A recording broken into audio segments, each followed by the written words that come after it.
Hope everyone is having a great morning. I just wanted to share this word with you this morning and to encourage you that someone not saying yes could be the very reason why you're blessed. Again, someone not saying yes could be the very reason why you're blessed. So I'll just recap a little bit, for any new followers I may have. But almost 3 years ago, I took a step of faith and I left a job at almost 9 years. That was it for 9 years because the Lord had me leave that job. Then months later, maybe about 7, 8, 9 months later, I moved to another state to my kids. It was totally a step of faith. Thought that I was moving here for one thing, but God had another plan. So there was a point after we lived in this one house, my lease had ended, so things had changed with my finances. I think I've shared with you guys before, so I was like, things wasn't looking good. I couldn't find a place to stay, so I'm like, okay, what am I going to do? Am I moving back, to South Carolina? So it was at a point where it was looking real bad. So I reached out to someone and I asked them, but they told me no. See, my plan was for them to tell me yes, but it was never meant for them to tell me yes. So that no actually was the very reason why I was blessed, because they didn't say yes. So within that, what happened is me and my kids, we lived in a transitional house for 6 months. So I ended up not moving back because it was not in God's plan.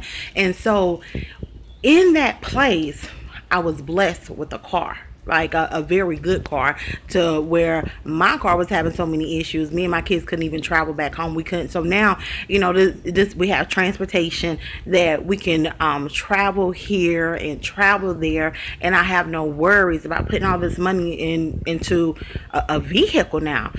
In that place, my kids were blessed beyond measure. I can't even explain the Christmas that they have, and just the blessing and that experience, and even just the passion that it has placed more inside of me for when I have my transitional house one day, or even just the volunteering and serving and helping people in that situation, because I've been through that. So what am I saying?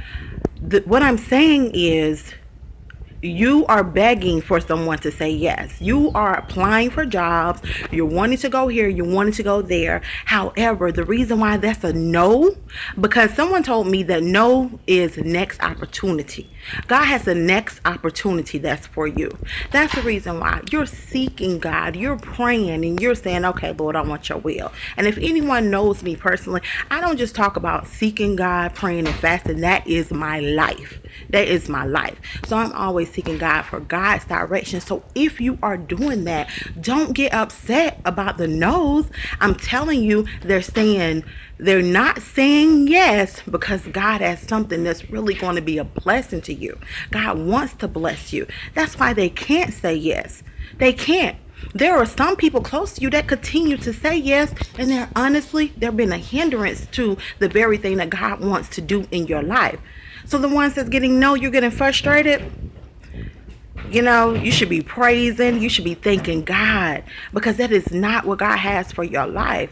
It's not what God has for your life. So be encouraged. Continue to seek God. And sometimes we don't completely understand God's plan right away. That's why we have to seek in the Lord with all our heart and do not lean unto our own understanding. So again, be encouraged, because someone not saying yes could be the very reason that you're blessed. Have a great day on purpose. And remember, as always, determination plus confidence equals success. The success in living the purpose-filled life that God has planned for you. Cheers.